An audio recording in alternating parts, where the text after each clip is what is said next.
Scorpions Avenue.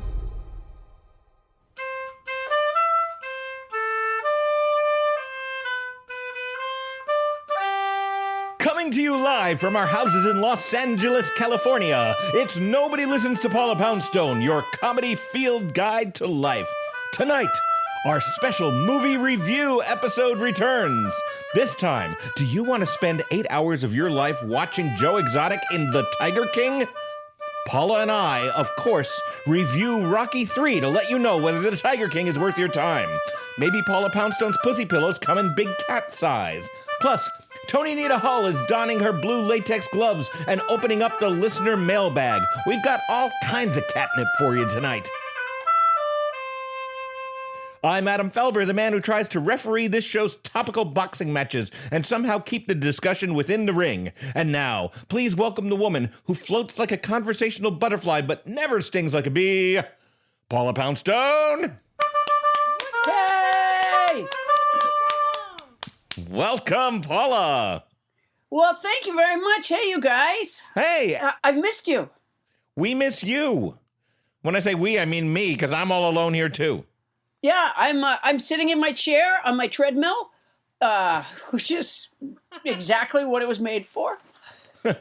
Speaking of people sheltering in place, let's give a big thank you to tonight's house band, devoted nobody Max Butterfield from Johnston, Rhode Island, playing that oboe. Thank you, Matt. That was great. Thank you very much. Yeah, Matt. Yeah. You know, Adam, I heard sports writer Mike Lupica. Is that his name? Lupica. Lupica, yeah, Mike Lupica. I heard him interviewed on MSNBC, and he was talking about the importance of Major League Baseball to the mental health of Americans.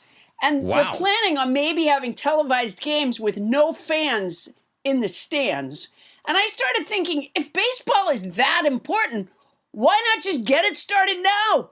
You don't even have to have the actual players. You could do it like this. Octavia Spencer moving off the bag on first and double timing it back as Drew Carey looks from the mound. There's the pitch, and Chuck Schumer pops it up.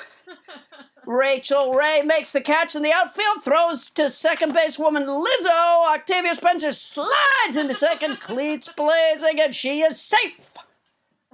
You know, what is this? If it's affecting America's mental health, for heaven's sakes, just bring it back. Like, there's a swing and a miss to retire Clarence Thomas, and he did not like that call. He's arguing with the umpire. 2 decades on the Supreme Court, the guy has barely said a word, but get him on the phone or in a baseball game and he won't shut up. Emma Stone in the on-deck circle. You know, Adam, I just never liked the way she looks. She always looks like she's about to cry. What did Tom Hanks say? There's no crying in baseball. Wasn't that what he said? Emma Stone on second. How'd she make it to second so quickly? I got distracted. I got distracted. I looked over. She was on second. Oh, that's my favorite kind of baseball announcing. I used to love that when Phil Rizzo would go like, "Oh, and a happy birthday to Lottie Henderson from Queens." Oh, yeah. Oh, and it looks like there was a home run while I was talking. You know, it's a slow game, and it's easy to get distracted. Looks like the Connecticut Dingleballs are bringing in a pitcher to replace Bryan Cranston. You know, Adam, Paula Poundstone has reached out to him on Twitter multiple times trying to get him on this podcast. That's right. He's famously known as a famously friendly actor, but Paula Poundstone has been striking out, to use a baseball term, constantly with Bryan Cranston. He just won't do it, just like he won't pitch another ball in this game. And in comes number 9, Val Demings, to pitch for the Connecticut Dingleballs. Number 9, Val Demings, facing off against number 27, Barbara Streisand. Interesting statistic here. Dennings is he's batting .237 with runners in scoring position on Thursdays, but on Fridays he's a completely different story, batting .322. Oh, there's a lot of twists and turns in a game like this. A lot of twists and turns. Val Demings, by the way, did a fabulous job in the Trump impeachment hearings. And, of course, Barbara Streisand, who will always be funny girl to me. What a fabulous job she did in that movie so long ago. That's great. I mean, she was great in Funny Girl. We all loved her in Funny Girl. But I got to tell you, Paula, she cannot hit the curve.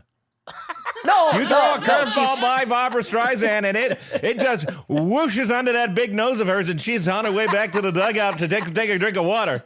Yeah, but I swear, the scene in the private dining room with the divan, is that what it's called? Divan, the long chair? It's not a couch, but it's a long chair. That's a divan, I think. I think you pronounce it divan. You know, my grandmother had one of those. She had it under plastic for years, and somebody must have hit a home run because there's nobody on the bases anymore. And I remember when she said, I guess who is gonna be, the sexual tension in that scene.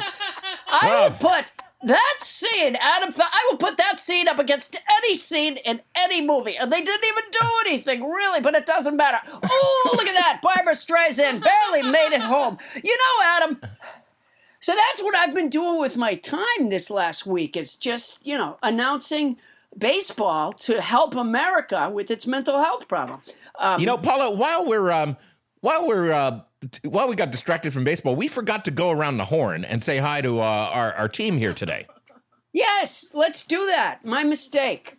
That's all right. And we're going to do this the way that we started doing last week, which is by introducing them by asking what's new in their lives this week, because we're desperate for something new. So it's almost a cruel question at this point, is it not? Well, if they start sobbing, we'll know not to ask it next week. Bonnie Burns, producer, Paula's manager. Bonnie Burns, Captain Crinkle, what's new this week? I don't have a lot new. I've been spending a lot of time working for Paula.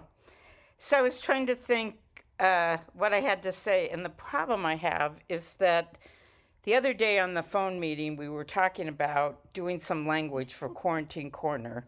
And the one thing I've really remembered is what I learned in 7th grade in my Spanish class.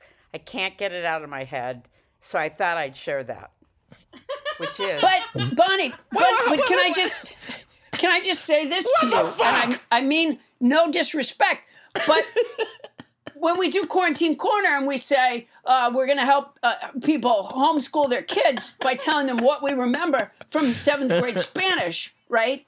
That would be a different question than what's new with you. Right, but you guys were, I don't know, the thing they wrote in about was somebody wanted to know Dutch or something. That's not Spanish. I don't remember. Bonnie, all we asked is what's new in your life, and instead... I know, but every you had time I thought hold on a second. Instead, you had a flashback to something we discussed last week about a different language. I know, but every time we thought... You know what, Bonnie? What? You, Bonnie Burns... Captain Crinkle, you are inches away from being a key figure in Trump's coronavirus task force. Yes. Every time I thought about what to say about what's new, I couldn't get this out of my head. So I thought, I'll share this, then it'll be done. Yeah. Okay. So here's... Okay, but you're thinking of this more as like a support group? I mean, this like is okay, here. such kind of more an like easy question. An AA meeting for you? Okay, Here I have it. Here's what I did this week. I thought about what I learned in 7th grade in Spanish class. That was clever. That was very clever. Okay, and here's what it was. Tiene un lápiz amarillo. You will not be fucking deterred, will you? Wow. Boy, that accent. You can, I know you were raised in Seattle, but since you've come to Los Angeles with all the Hispanic culture around you, you have just absorbed the accent. Yeah. You know what? And I'm going to wreak a small measure of revenge on you, Bonnie Burns, by not asking you what that means. Oh, come on. You don't know what that means? It's so elementary. Wait, say it again. It's not elementary the way you pronounce it. Say it again. Okay. Yeah, say it again. I have a cryptography app on my phone. Tiene un lápiz amarillo. I never could trail my R's. Do you have something yellow? Do you have? I think it's I have a yellow I think pencil. Can you tell me how to get to Amarillo? Do you have a yellow pencil, I think? Or I have a yellow pencil.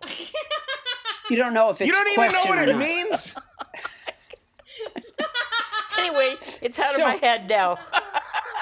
So, you know what I think you really need to ask, and you need to learn how to say this in Spanish, is Excuse me, senor, am I asking a question or not?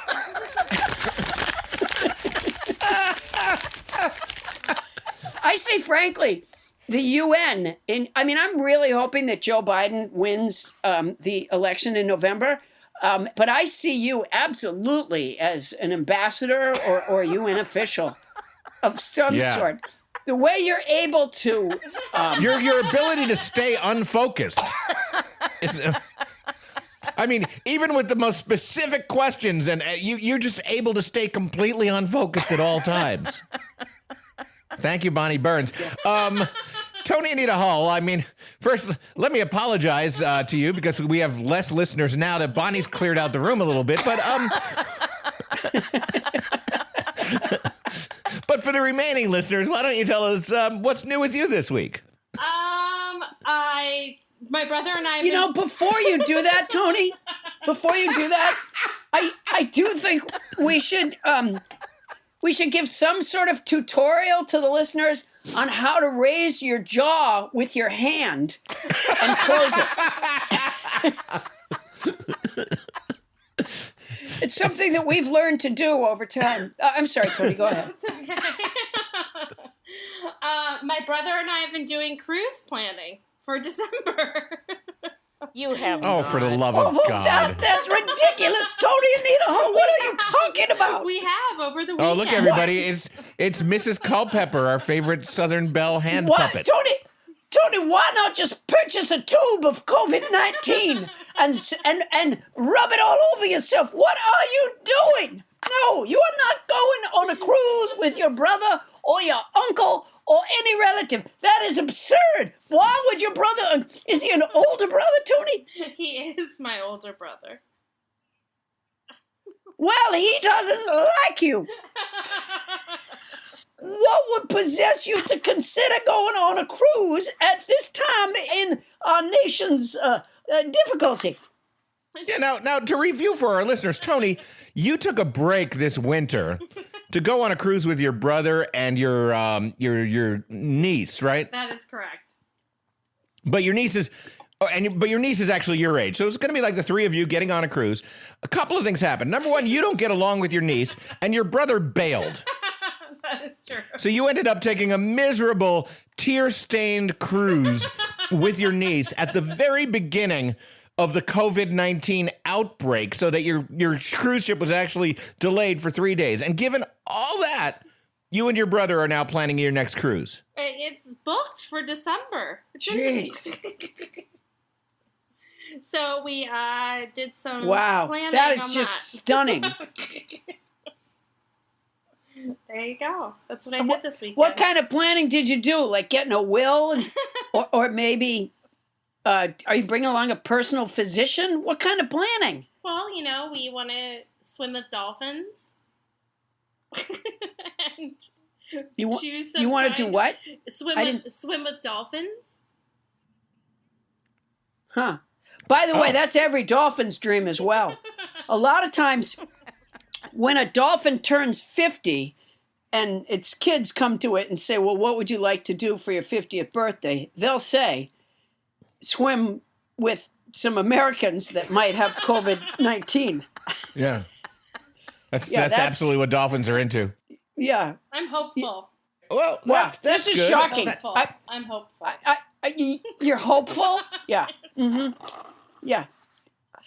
Do you pay any attention to the science or the Fauci? Do you listen to Fauci? I do. Yeah. Is he on the cruise? Is it like one of those things where you go on the cruise with a celebrity? It's the Fauci cruise? That would be awesome. Oh, I took a Fauci cruise once. It was great. Yeah, that would be great. I don't think he would do it, Tony. What did I tell you that I think it was a health journalist from the New York Times, I believe it was, that said if you were trying to create a deadly virus, you would do it on a cruise ship, which is my way of saying bon voyage, have a good time. And don't forget, Tony Anita Hall was in the room a couple of months ago when we had, at the beginning of the outbreak, when we had that virus scientist on our show, who basically said that he was, he'd rather risk, a bullet to the head than getting on a cruise ship. Yeah. I'm Boy. paraphrasing, but Yeah. Apparently, Tony, when we do a show and we interview a knowledgeable person, Tony does not take notes. Adam, all right. Yes. guess what? What, I know Paula? this is going to blow you away with surprise. I have a word for this week. You do? It's inure. I know that one. Yeah. It's inure. It's a verb that means become used to something, especially something unpleasant. I'll use it in a sentence. Tony has become inured to cruise ships. Okay. Each week, by the way, Adam, I add a word to a vocabulary song that is both educational and uplifting in these difficult times. Yeah. Which And we all brings look forward to it. Are you kidding me? They look forward Yeah. to it like a goddamn cruise. Well, this is what I have. I just have to get myself. All right. No. This, what? Wait. I wrote these. There it is. That's it. There it is. This week's word is inure. It's a verb that means become used to something, especially something unpleasant, like not being in school to say present. Last week's word was pelf. It's a noun that means money, especially when gained dishonestly. There's probably a slice for Hannity. The week before that we had in Super Bowl. It's an adjective that means impossible to overcome. That can make a person mighty glum. Going back before that we had nonplussed. It's an adjective that means surprised and confused and not knowing how to react. Might describe me if Trump said a fact. And not long ago we had Qatar. It's a noun that means excessive mucus in the throat or nose. You can hear it in every one of my shows. Let's never forget Gallimafree. It's a noun that means confused jumbler medley of things. Hodgepodge, who's podge, hodgepodge. Adam thinks my song isn't replicable, but I do. Wait a minute. Oh, that's wonderful. Yeah, that's just fantastic. Yeah. Whoa. Yeah. Wow. Man, I left it all on the clock. You left something on the Glock, that's for sure. I keep meaning to practice, and then time just gets away from me. Well, it doesn't show in your performances, Paula. They're I just don't think it does. Stunning. Yeah, no. It's because what happens is you're a natural performer. So practice or not, when it's time to deliver, you deliver. I am to the Glockenspiel really what Trump is to medical knowledge. Just bored into the world with it. Yeah, you probably should have just done it. But, Whew. even musicians say they're just amazed. Yeah. Adam, we have an auction tonight. It is a pebble that Rosa Parks shook out of her shoe while she was walking instead of taking the bus in Montgomery, Alabama in 1955. And, there seems recently to be some confusion about who Rosa Parks was, so I'm glad I was able to obtain this piece of history. Okay. On December 1st, 1955, Miss Rosa Parks was on a city bus in Montgomery, Alabama in the segregated South.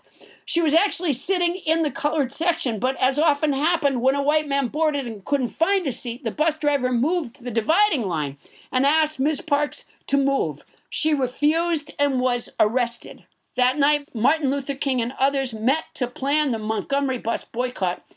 Now, Adam, recent protesters of the stay-at-home order have occasionally shouted that they are like Rosa Parks. Have you heard that? I know, it amazes me. Yeah, it's absolutely stunning. And let me just suffice it to say they are not.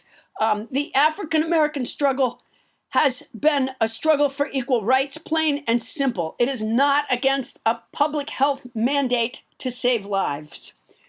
So this is a really important piece of history that I have here. After, of course, she was arrested and the boycott took place, she didn't take the bus anymore, as something like 96%, I believe, of African Americans stayed off the buses. And so she was walking along one day and a pebble got in her shoe and she emptied it out into her hand. And that is the pebble that I have here. And oh my gosh, right off the bat, thank you so much. Lacey Fullerton, nobody. She's a nobody. She has made our kickoff bid for the Pebble from Rosa Parks shoe. Thank you, Lacey. She's made an opening bid of $300. And that's, Adam, that's actually higher than where we usually start. Apparently, Lacey... I'm particularly surprised because this seems like an almost unverifiable artifact. No, it's not. I just told you. Rosa Parks was walking along. It was a pebble. I get that. I get that part. Yeah.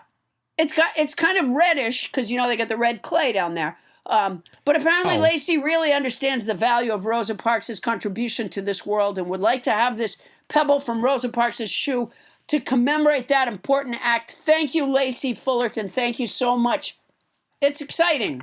And I'm so happy that I have an artifact from Rosa Parks.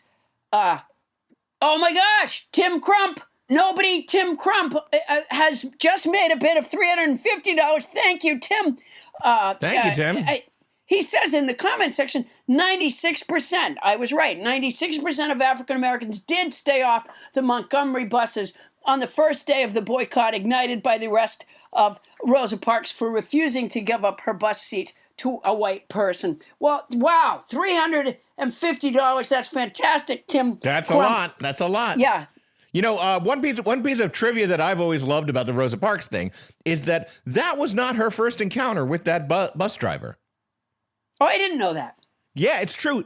But it was like 10 years before or something like that. That same driver had kicked her off the bus. Oh, I didn't know that. Yeah, rather than move, she actually got off the bus. And so while she was sitting back there on the bus, she was looking forward, going like, I recognize this guy. Something about him is really familiar. Well, case in point being that it was this discrimination, this inequality was entrenched, ongoing, long-term, and Rosa Parks inspired a very strong strike against it. Yeah, yes, she did. Thank you, Rosa Parks. Yes, indeed. And remember, every Friday at 5 p.m. Eastern Daylight Time, French Trump is holding his weekly press conference. So just want to remind everybody to be sure to tune in wherever you get your podcasts or at paulapoundstone.com. That is correct. Thank you, Adam Felber. I have my own press conference on Fridays. But I inform the press and the American people. I inform the press and the American people. The pebbles? Pebble. Like the one found in Rosa Parks' shoe? No, not pebble. Pebble. You cannot inform a pebble. Pebble. Pebble? Pebble. Coming up, George Bernard Shaw said, when a man wants to murder a tiger, he calls it sport. When a tiger wants to murder him, it's called ferocity. We'll explore the intersection of sports and ferocity when Paula and I review Rocky III to tell you if you need to see Tiger King. That's coming up when we return on Nobody Listens to Paula Poundstone.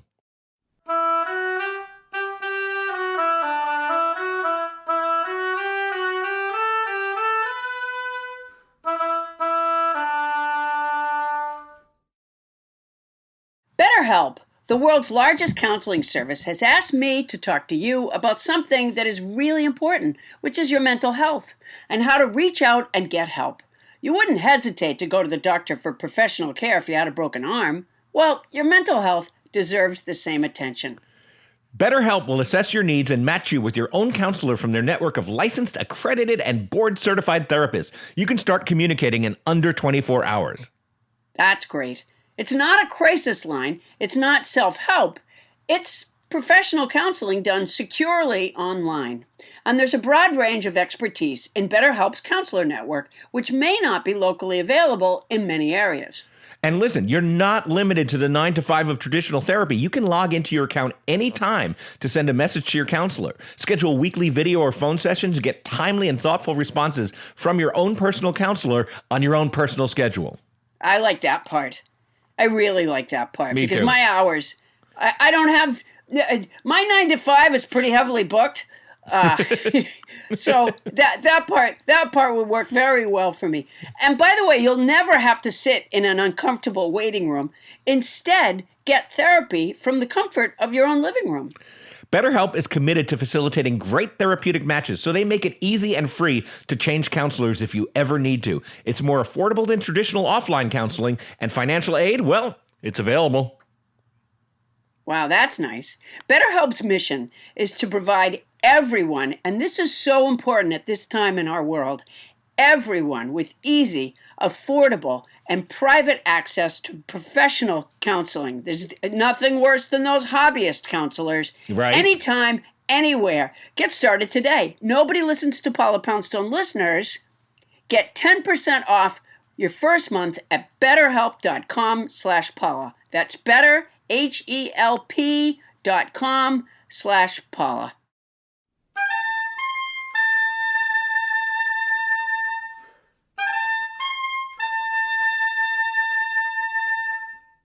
On this day in unremarkable history, Jesus said, "Do you like these sandals? I think they're kind of kicky."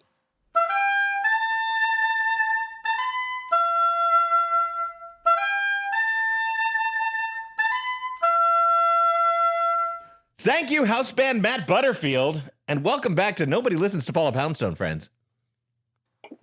Yes, Paula, welcome back. Yeah. I'm glad you agree with the welcome back. Paula, every once in so often, we like to help our listeners figure out if a new movie is worth seeing. Usually it's a sequel and we view the original film, but of course, there's no new movies coming out in the movie theaters right now. No. So tell our listeners exactly why we are reviewing Rocky 3.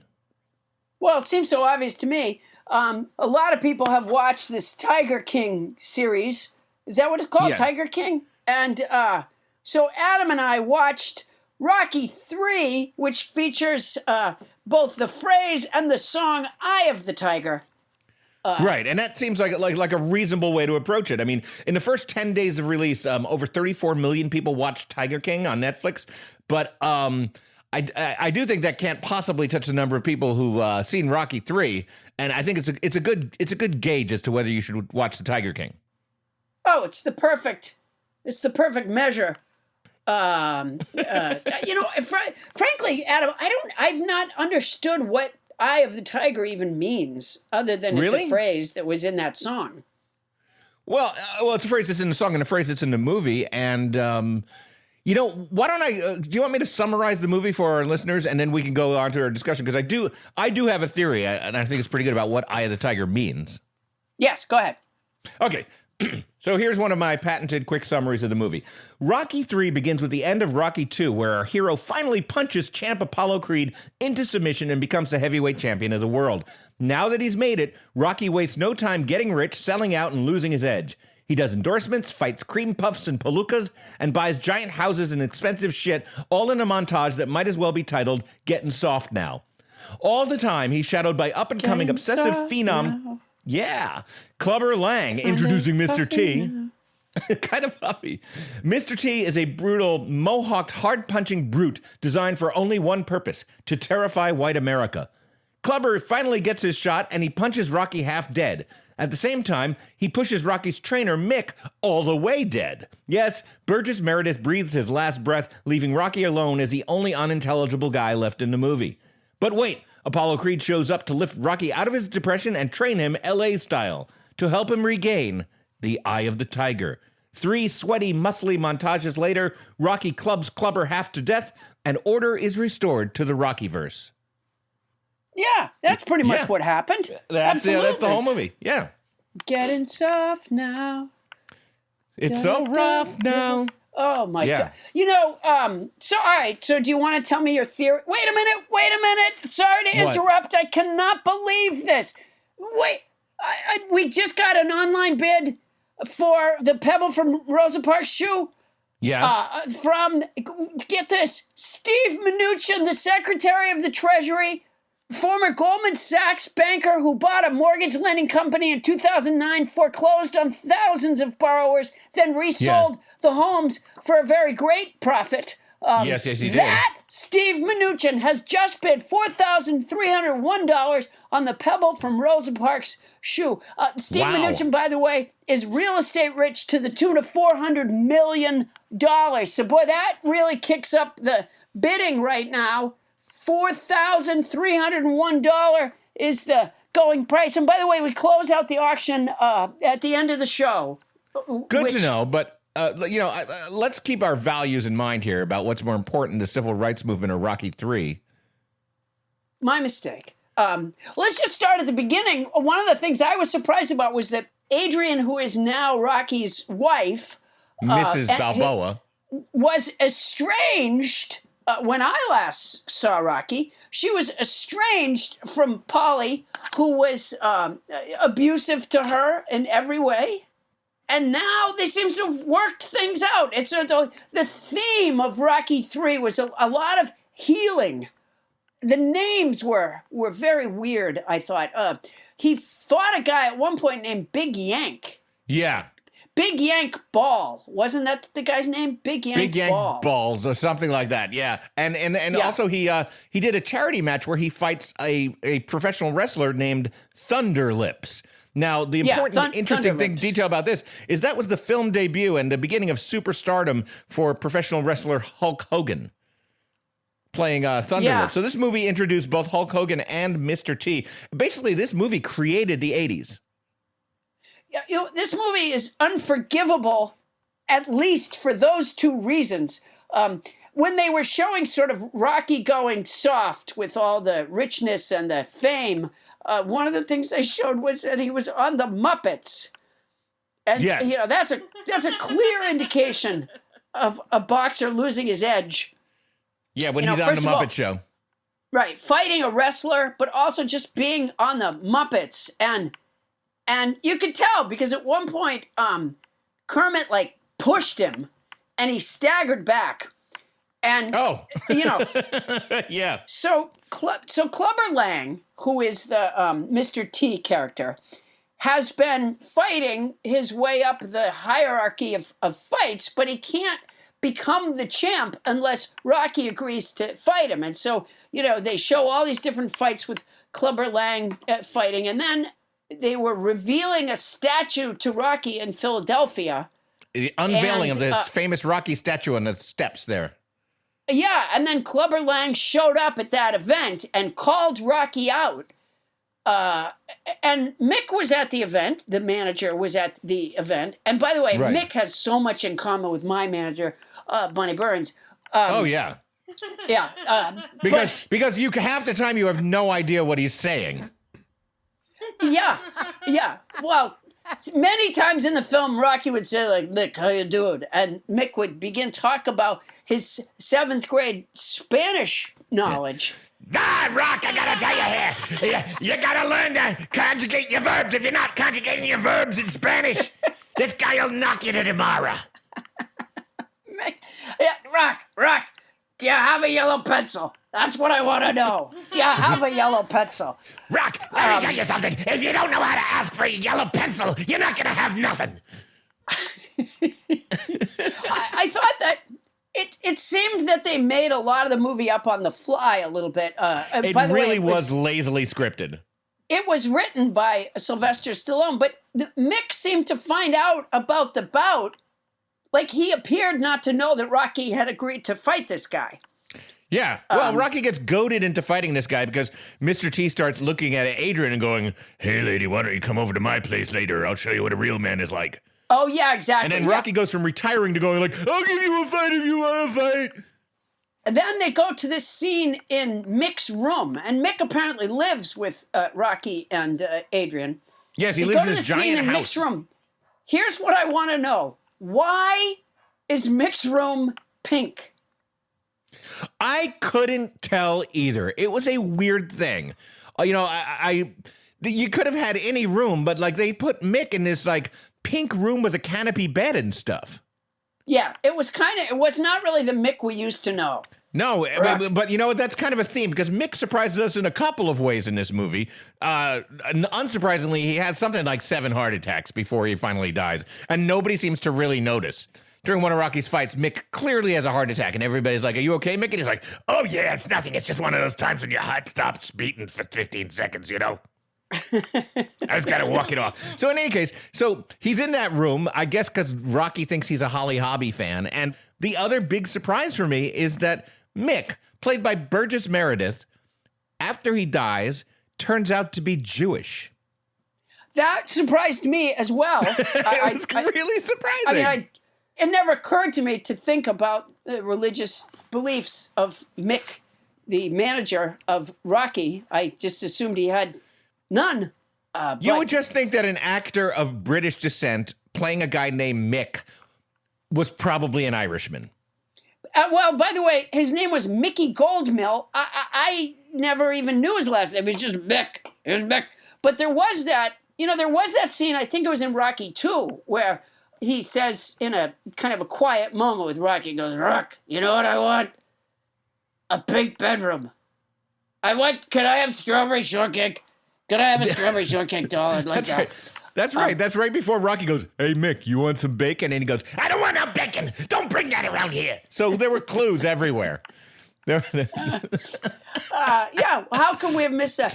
It wasn't a very realistic movie. No.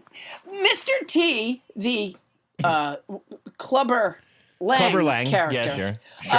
had, he looked like how you remember Mr. T looking. He had these big, huge, dangly earrings and the mohawk hairstyle. If it had been a realistic film, Mr. T would have caught his earrings on so many things, just like while walking down the aisle of the fight and stuff. They just would have hooked onto a chair and I'm just ripped his amazed earlobe that off. of all the ridiculousness in that movie, that was the deal breaker for you. Now, okay, doesn't Apollo Creed, when he shows up to coach Rocky on how to get back the eye of the tiger? Yeah. Yeah, he says to him, "You had that eye of the tiger." Adam, explain to me what that means. Paula, I mean, put simply, it's the eye of the tiger. It's the thrill of the fight, standing up to the challenge of our rivals. Isn't that the lyrics from the song? All right, you got me there. That's the lyrics to the song. However, what the eye of the tiger is that hungry look, that predatorial, hungry look in your eye that says that you will accept nothing other than beating your prey. And when you lose that predatorial look in your eye, somebody else can see, oh, he doesn't look like the tiger anymore. I'll punch him in the face repeatedly. Oh, I see. Okay. And they have this exchange. So Rocky fights Clubber Lang and gets his clock cleaned. And afterwards, Mick dies. Okay, can I pause you there for a minute? Please. I just want to say, when Mick dies, basically in Rocky's arms after the fight, having been lied to by Rocky, "Did you win, kid?" Oh, we forgot to tell them that part, Adam. That's important. When they're in the pink bedroom, Mick tells Rocky why he should not fight Clubber Lang. And the reason is that all these fights that he's been doing since the Apollo Creed fight, in this, successful montage of how things had been going so well for Rocky, it turns out that none of those guys were really good fighters. That Mick just sort of set him up with fights that he could win. And that's when he tells Rock, "I can't set you up with this guy. He's a wrecking machine. He'll take you apart, Rock. He'll knock you to tomorrow." I love that. Yeah, my favorite Mick line was, "He'll kill you to death in the first round." If he had lived, he definitely would have been on the coronavirus task force, working with Trump with that kind of science. He'll kill you to death. Yeah, I do want to add that, like, before that happened, out in the hallway before the fight, Clubber Lang does push Mick. Oh, I forgot about that. Yeah, he does. Yeah. Clubber Lang's out of line. He's out of line the whole goddamn time. Yeah. He's not satisfied with just wanting to fight Rocky. He keeps saying things about Rocky's wife, and then he keeps telling Mick to stay out. Kill you dead. He's very aggressive with everyone, not just in the ring. So anyway, Mick finally dies. So this is Rocky. This is dialogue in Rocky 3.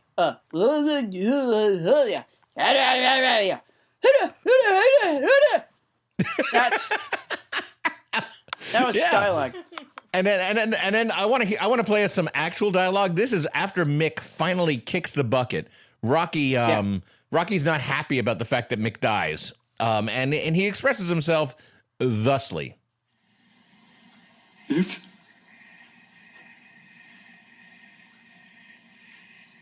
Mick!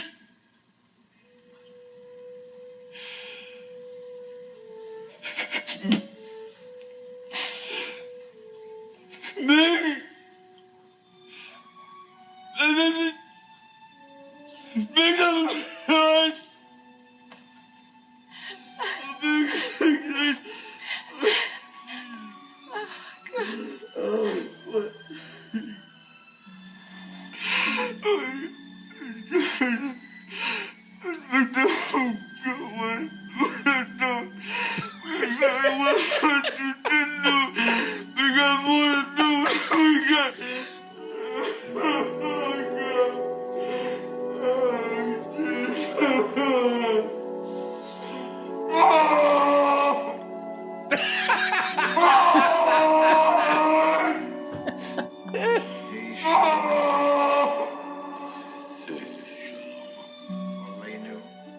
Oh, Lord, and the Oscar goes to...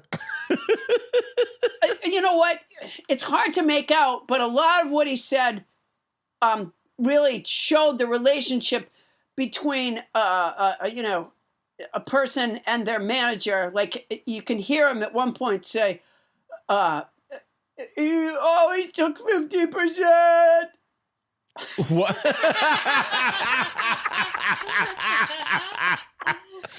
Yeah, you can hear that very clearly. Yeah, And at one point, you can barely make him out saying, "He wasn't just my manager; he was my vocal coach."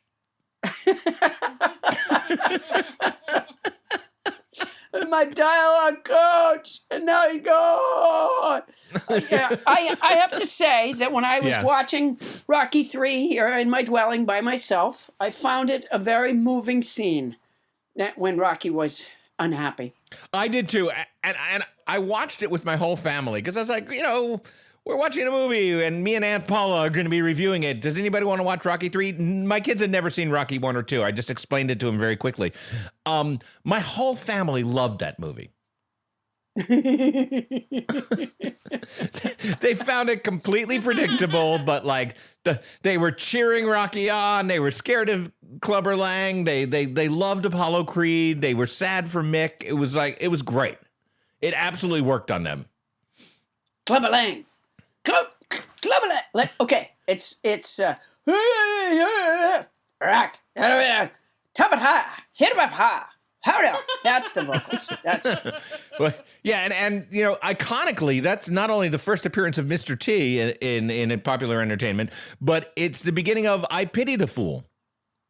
I Pity the Fool. Yeah. All right, so Apollo Creed steps into the picture after Mick is dead and Rocky has been dethroned. Right. Former champion Apollo Creed, played by Carl Weathers, and I think possibly the most interesting character that Stallone ever created. I really love Apollo Creed. So Apollo Creed takes Rocky and Adrian, who, by the way, has mysteriously got now a Princess Leia hairstyle. And has decided that she's basically not going to talk anymore. Well, that's probably for the best. And they all go to Los Angeles. They leave Philadelphia. They go to Los Angeles to train where Apollo Creed came up, to train in his gym. Yeah. And this is where the film begins trying to do a racial healing thing. And I think it does a great job. I'd put it way up there, but go ahead. I think it was a bit of a reach for Rocky. Yeah. So what they do is Paulie is an accepting of black people. And yes. He's openly disdainful of the boxing gym that he has walked into. Yeah, exactly. We didn't know this about him before. This is something that just all of a sudden came up. So they go into this gym and Paulie is saying, things to just sort of to nobody really about how he doesn't like this, and not anything that we knew about Paulie in the past. What makes him feel superior is really hard to figure out. I find that to be startlingly accurate of actual real life racists. A lot of them, it's really hard to figure out, why in the world they would feel superior to anybody. And Paulie is the embodiment of that. He's like this dirty, disgusting, abusive, drunken guy who's like, I don't know about these people. Yeah. So Rocky is now talked into training in Los Angeles, and he has to win because he needs the money to keep Adrian in mascara.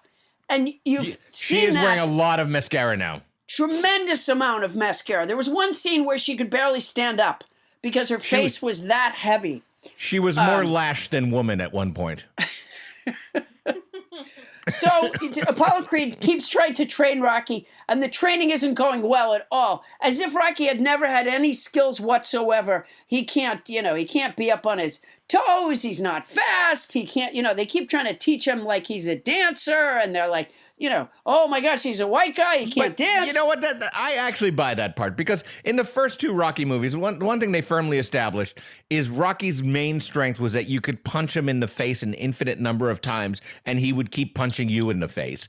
And Apollo Creed was this flashy, dancy kind of like, art of boxing kind of guy. And so that whole deal was trying to teach Rocky to use his feet and become kind of a little more twinkle-toey. I see. I guess I hadn't recognized that. So now they have to go to that iconic spot off of the Pacific Coast Highway. I don't know what that thing is called. What is the wooden thing called that goes out into the water? The Santa Monica Pier. No, it wasn't the pier. It's another thing. Okay. The dock.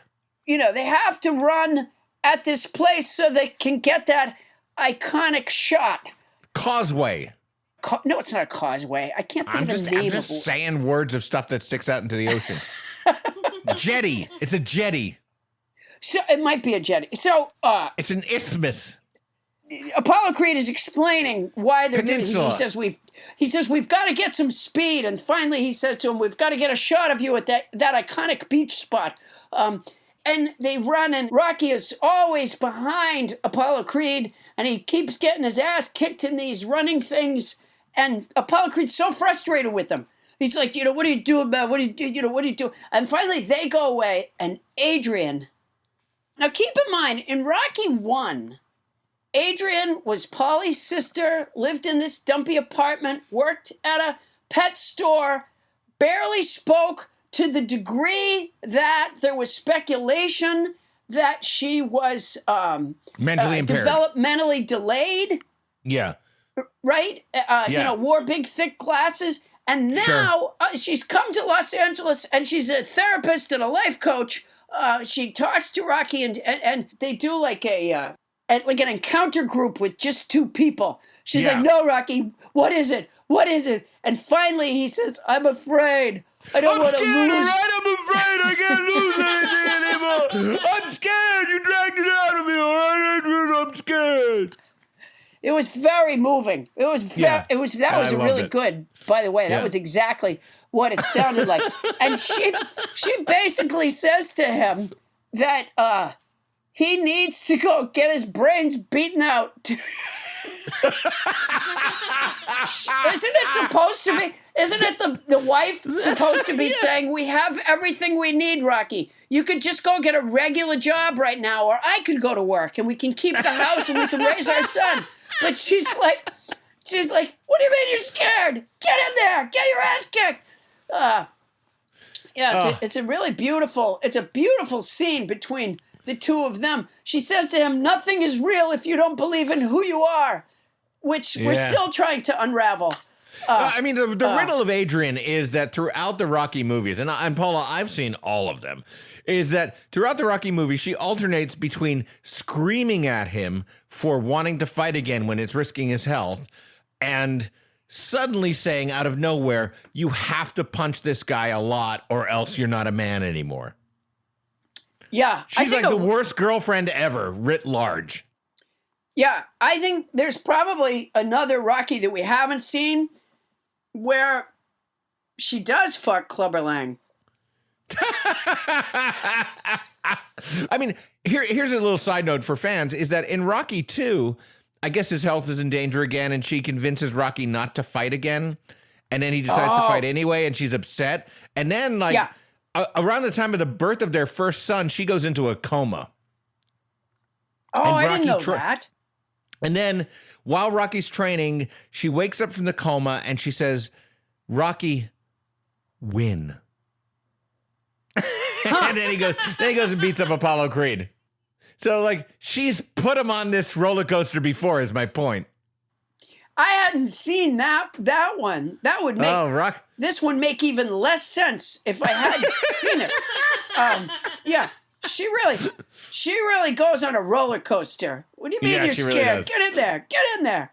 All right, so now after Adrian gives him a talking to at the beach. He beats Apollo in a race. They run into the water. They use the buddy system.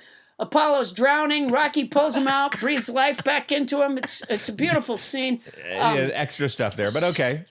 Right. So now they have, they've established that, he's fitter than he's ever been. In fact, they kept saying the weights. So the guys that are calling the bout keep talking about the weight. So Rocky has dropped some pounds. He's fit as a fiddle. And Clubber Lang is on his way in, and someone says, "What's your prediction?" And Clubber Lang says, "Pain." I love that moment. And then I believe it gives him a pity the fool. So now they go into the arena for the big fight, and Paulie is a member of the NAACP. He's 100% all on of board. a sudden he's embracing Apollo Creed and the guy Maybe he that slept with Clubber Lang. You can't really figure out what happened to Paulie that made him come face to face with the injustice of the way that he was behaving before. There is no explanation for that character. Just sort of, tags along at the end of a rope off the car somehow. The Paulie character, he doesn't. Yes, he just sort of bounces along. All right, anyway, let's get back. So now he's going to fight Mr. T, but now he really means it. Yeah, before he was just kidding around, waiting around for his manager to die. But now his manager's dead. He's got the eye of the tiger back. Here we go. Yeah. Eye of the tiger. So, of course, they get in the ring. It doesn't look good for a while. And then all of a sudden, he comes to life. Yeah. He's punchy. And by the way, the boxing choreographer was Sylvester Stallone, which could be partly why he won. All right, Paula. I have to say, I have only watched maybe a couple of movies in the last few months. Yeah. And suffice it to say, Rocky III is not a good movie. No. But I did sort of enjoy the heck out of sitting in a chair and watching a movie that I hadn't seen before. No, I hear you. So this is not a reflection on whether it's a good movie or not. It's not a good movie. It's a terrible movie. But there was something kind of joyous about sitting in a chair and watching a movie I haven't seen before in the midst of all of the craziness that we're now going through. Oh, my God. Speaking of crazy, what? Adam, we just got a $5,300 bid from Mike Lindell, My Pillow guy. Mike Lindell, he's the My Pillow guy. He's the guy who says he spent 2 years developing the My Pillow, which, by the way, I always wondered about that. 2 years? What was he working on it every day? I mean, isn't it some fluffy stuff in a cloth bag? Yeah, but it takes time because imagine how many naps you have to take to find out if it's working.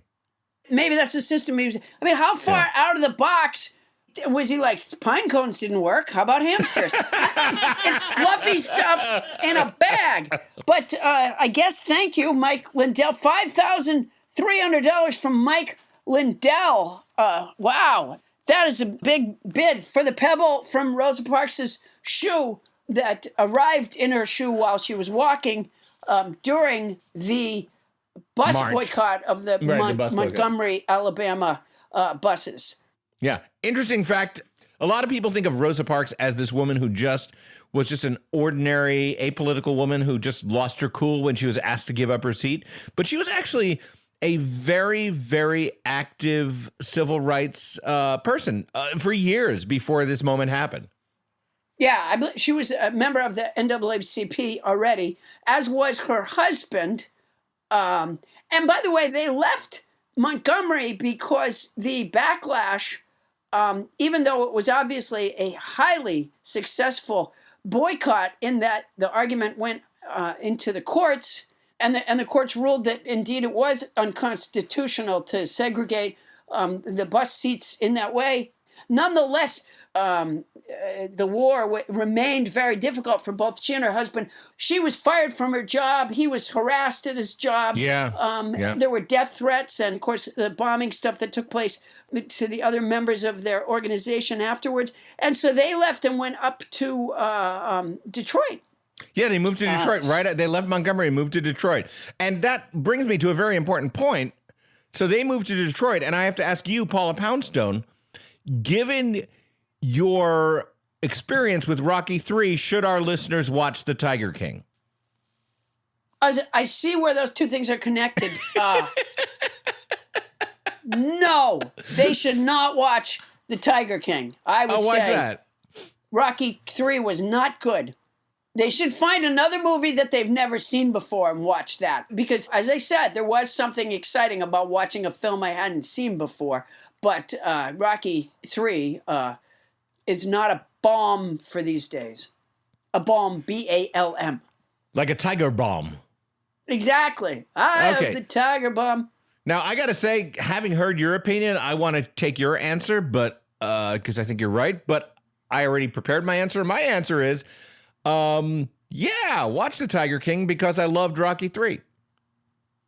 And I didn't love Rocky III as a movie. I loved watching Rocky III with my family. So my point is that bad entertainment can still be very entertaining, and I assume that is having watched the first 2 episodes of The Tiger King. That's what that is. It's bad, but it's entertaining. Well, I still think we could aim a little higher. I don't like to think. I don't like the pandemic to be the Trojan horse for crap. Our society does not need more Trojan horses. No. Hold on, Adam. Hold on. Tim Crump is back. Tim Crump is back with another online bid for the pebble from Rosa Parks' shoe that she shook out of her shoe while walking during the Montgomery bus boycott that she inspired. Okay, so what did he bid? He has a bid of $6,000. Whoa. Yeah. That's a lot of money for an unverified pebble. It is verified. I receive a lot of my commemorative items from, of course, that company I told you about, Don't Ask Acquisitions. Oh, Don't Ask Acquisitions. Yes, they're very respectable company, despite their very unrespectable name. All right. Yeah, no, I'm certain that it is. And who wouldn't want to commemorate Rosa Parks? She really is a beacon for our struggle now. Not the struggle that the protesters are insisting upon, but just a struggle that requires inner strength and a loving heart. And you got to be a fighter, not against one another, but against the virus here. Right, because this world will knock you to tomorrow. It'll kill you dead before the first round. It'll kill you dead. Kill you dead, Rock. We'll be back with more Nobody Listens to Paula Poundstone after this.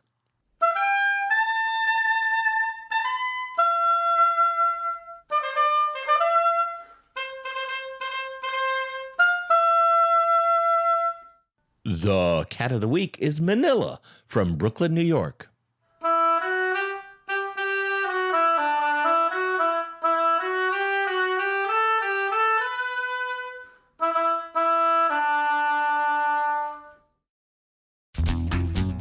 Hey guys, Randy and Jason Sklar here from the podcast Dumb People Town that we do with our buddy Daniel Van Kirk. And if you haven't heard our podcast yet, it is an exploration and a celebration of the stupidity that is happening in this world. It is a true crime podcast where no one dies, just people's stupidity reigns. And it could kill us all. It could.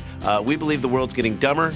We believe that dumb is getting louder, or smart is a little bunny, and dumb just keeps petting it too hard. It's like he likes it. He doesn't like it. He's smiling. You're hitting it now. He loves it. What are you doing to it? We get 3 unbelievable news stories sent to us about people doing dumb things, and we break them down with incredible guests like Tiffany Haddish, John Hamm, Patton Oswalt, Paul F. Tompkins, and many more. We try to get at the root of what is dumb behavior. It is a fantastic comedic romp. Please join us. Dumb People Town. Check it out.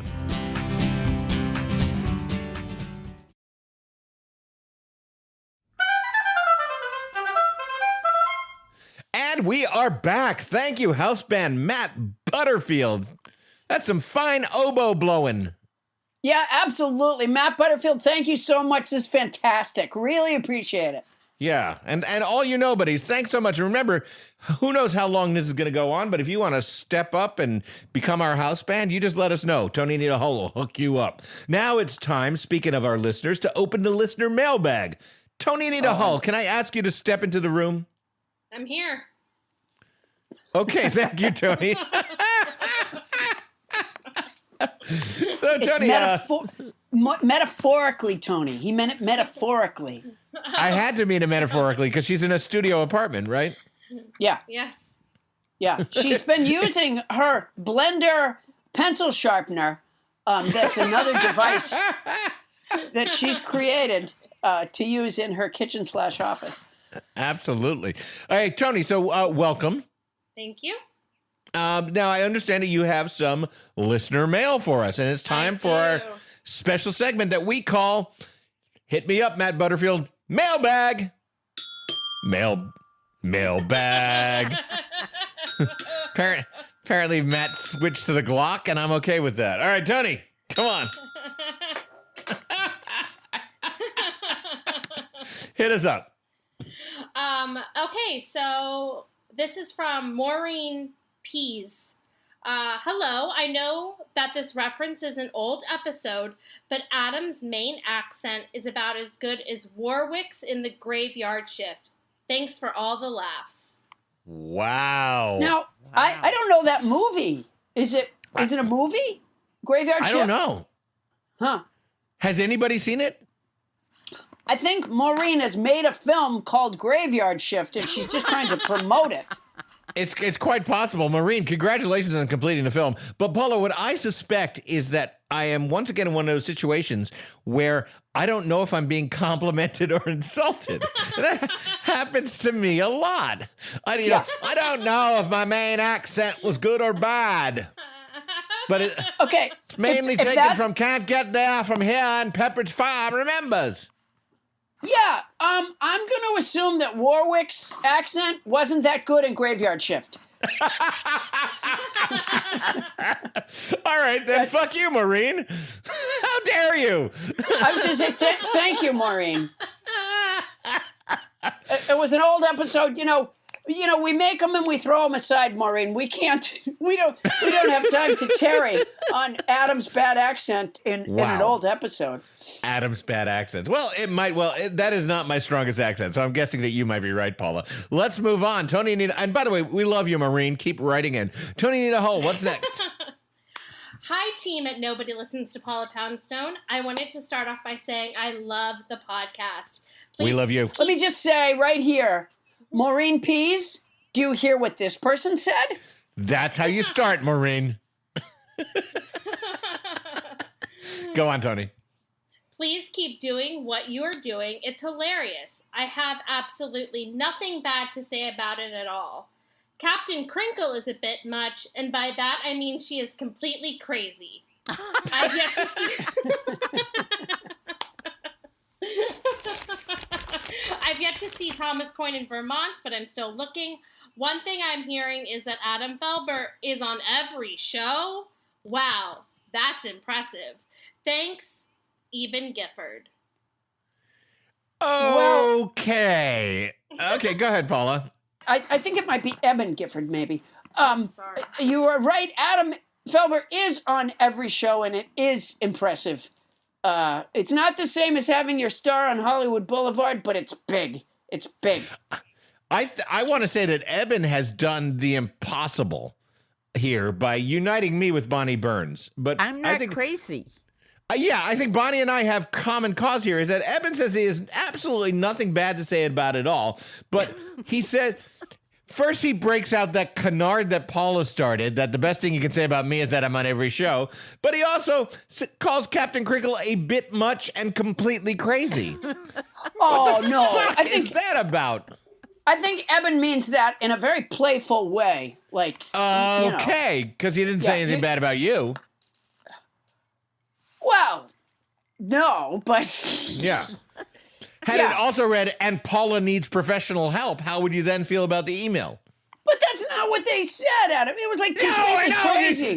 He just slagged me and Bonnie.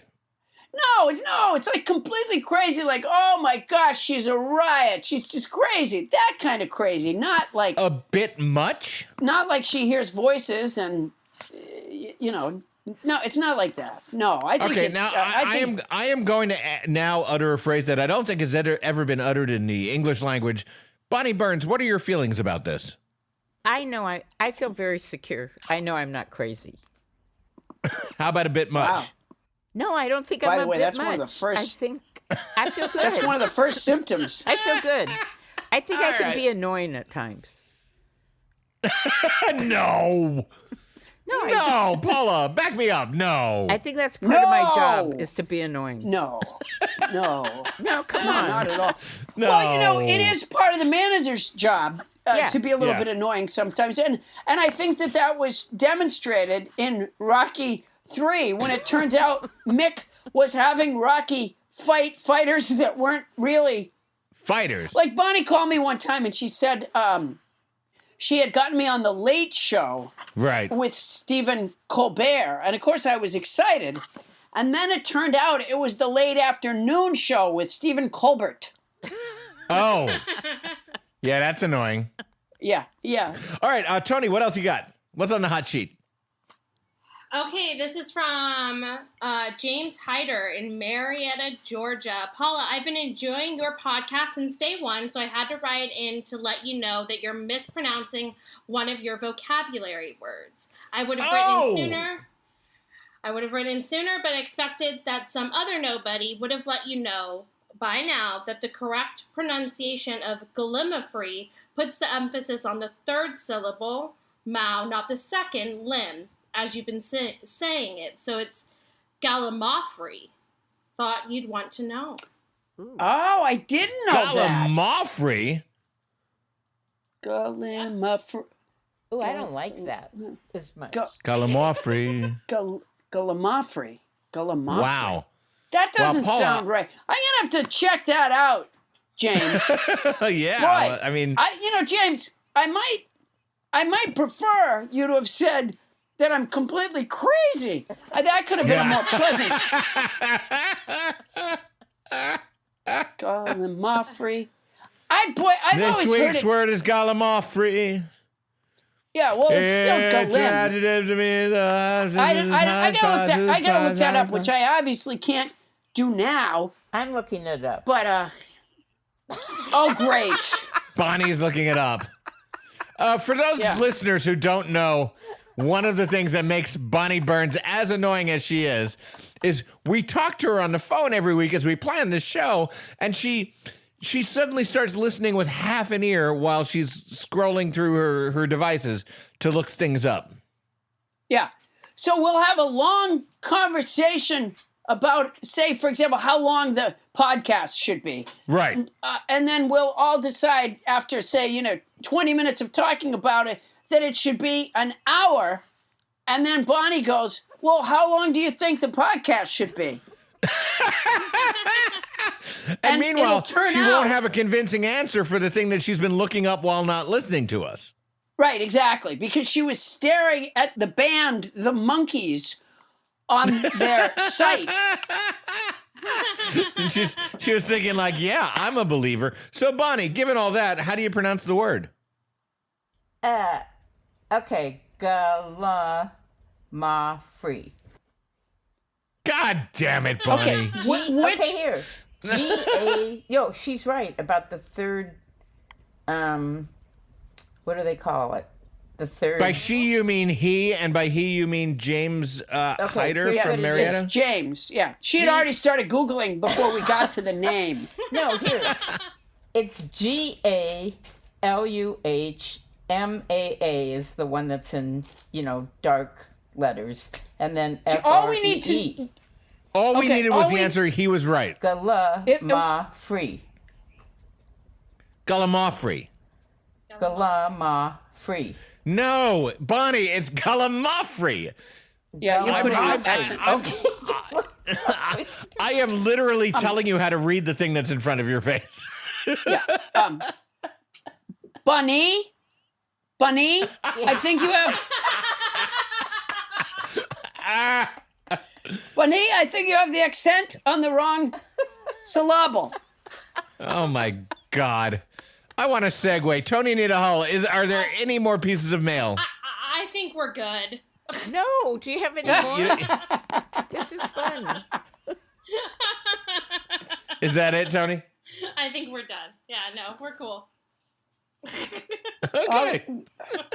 I mean, are you sure, Tony? I feel like I see one more on the list. Okay, okay, we do have one more.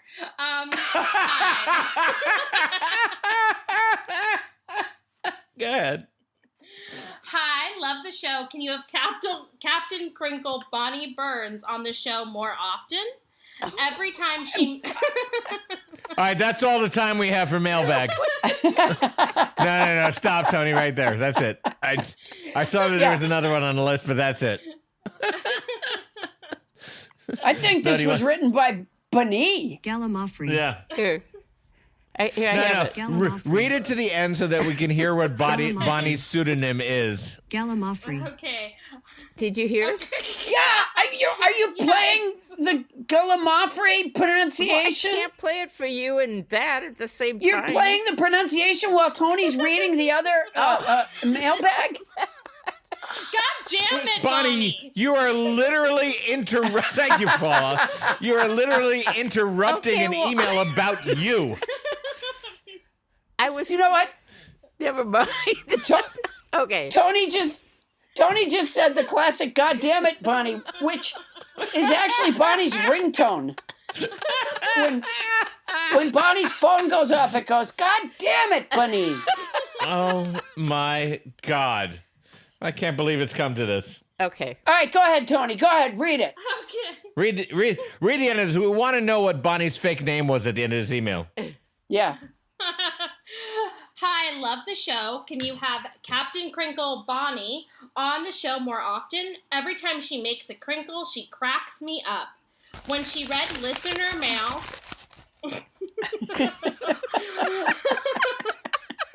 Keep going. Just try to work through it, Tony.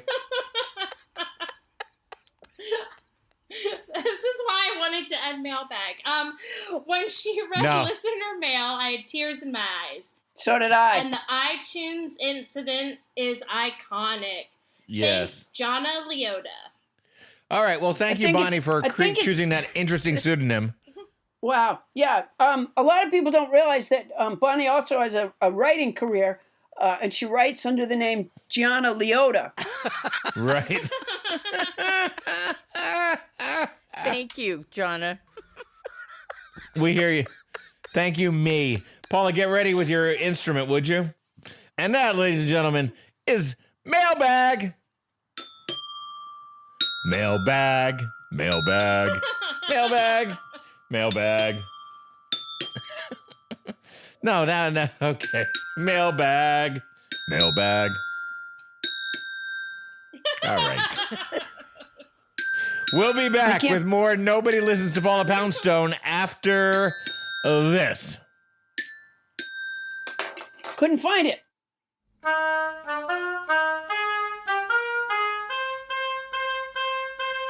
Fun fact, if you drive south from Detroit, you'll actually be in Canada. And if you drive south from Canada these days, you're an idiot.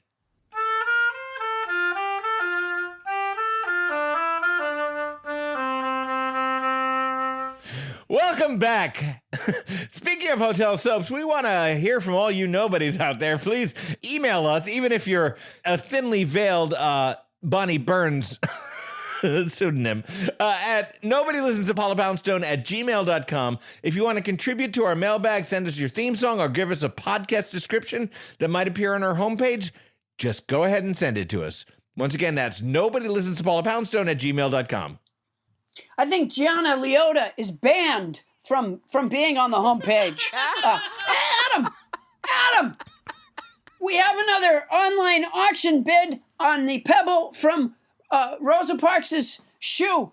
Again, Mike Lindell has shot back. That's My Pillow guy, by the way. His company has an F from the Better Business Bureau because of a deceptive buy one, get one free offer. And Trump is encouraging him to run for governor of Minnesota. He hangs out at Mar-a-Lago, or he did. Now he's using his money to bid $6,002 on the pebble from Rosa Parks' shoe. Wow. That is, boy, this guy just keeps at it. I think he's going to end up. He might, but you know what, Yeah. Paula, speaking of pillows, while we try to process the fact that he might end up with this pebble, do you want to talk about your pillows? Yeah, it's a little depressing. He's a little creepy. What? I was asking if you wanted, although I'm hating the way I'm phrasing this, do you want to talk about your pillows for a minute? I do. Okay. One of the things that's available at paulapoundstone.com, listeners, is a Poundstone pussy pillow. It's about a 3-inch by 2-inch rectangle pillow stuffed with fresh catnip. It has a cat joke on one side, and on the other side, I'm happy to autograph it to your cat.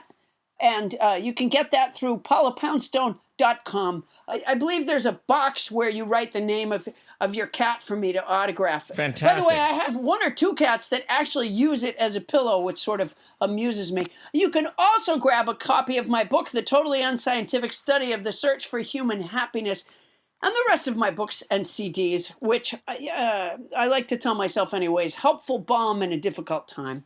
Yeah, they are, and they're terrific. At paulapoundstone.com, and the website is up. Is it really? It is. It is indeed. All right, now I'm about to go to our end of the show, Patter. You can find me on Paula on Facebook and Instagram and Twitter. Adam, yeah, Adam, yes. wait a second. Oh my God. We have another. I was so depressed that Mike Lindell was going to get the pebble from Rosa Parks' shoe. We have another online auction bid from Right down at the wire. Kristen Lejeune, who was a house band playing the violin on a show recently. She's a nobody. I could have sworn Mike Lindell was going to walk away with this. But Kristen Lejeune, our brilliant house band on the violin just a couple of weeks ago, Kristen has made a bid of $7,002 to win the pebble from Rosa Parks' shoe. Wow. Thank you, Kristen Lejeune. I'm so excited to send you this pebble. Congratulations, Kristen. You're our winner. And just to ice the cake here, Kristen, you obviously know the importance of Rosa Parks' contribution, but I did want to read you this one quote from Rosa Parks, who once said, "People always say that I didn't give up my seat because I was tired, but that isn't true. I wasn't tired physically. No, the only tired I was tired of giving in." Wow. Yeah. Now I want that pebble. Because, like a lot of people, I'm tired of giving in. Kristen Lejeune, house band from just a couple weeks ago. Violinist Kristen Lejeune, dedicated nobody. Congratulations. Thank you so much. Whoa. That's our show, everybody. Nobody Listens to Paula Poundstone is hosted by Paula Poundstone and yours truly, Adam the Felber. Produced by Paula Poundstone, that same Adam Felber, Bonnie Burns, Ken Lezebnik, and Tony Anita Hull. Special thanks to tonight's house band, Matt Butterfield on the oboe. Yay! Mixing by Michael Hoagie, Starburns production by our buddy Land Romo, and technical direction by Jessica Gutierrez. Yay! Bonnie, that's how you roll an R. Transcription services for the show provided by Transcribe Me, a premier internationally used transcription service. Use code Paula Poundstone when placing your order at transcribeme.com to receive an expedited service. That's our show for tonight. Won't somebody please listen to me? Kid, you gotta fight this guy smart. You gotta use your brains, kid. I'll kill you dead. I'll kill you dead before the first round. You won't get up, Rock. You won't get up. Rock, the other fights were fake. This one, though, this one's real. You fought a toddler, Rock. Did you really think that was a challenge? What, do you think he was a dwarf? Rock, he was 2 feet high. He was a child, Rock. He was a child. Mick, you lied to me. You lied to me, Mick. You lied to me. Anybody could have seen it, Rock. You fought Mickey Mouse. You fought a guy that cost your buck. You fought an actual mouse, Rock.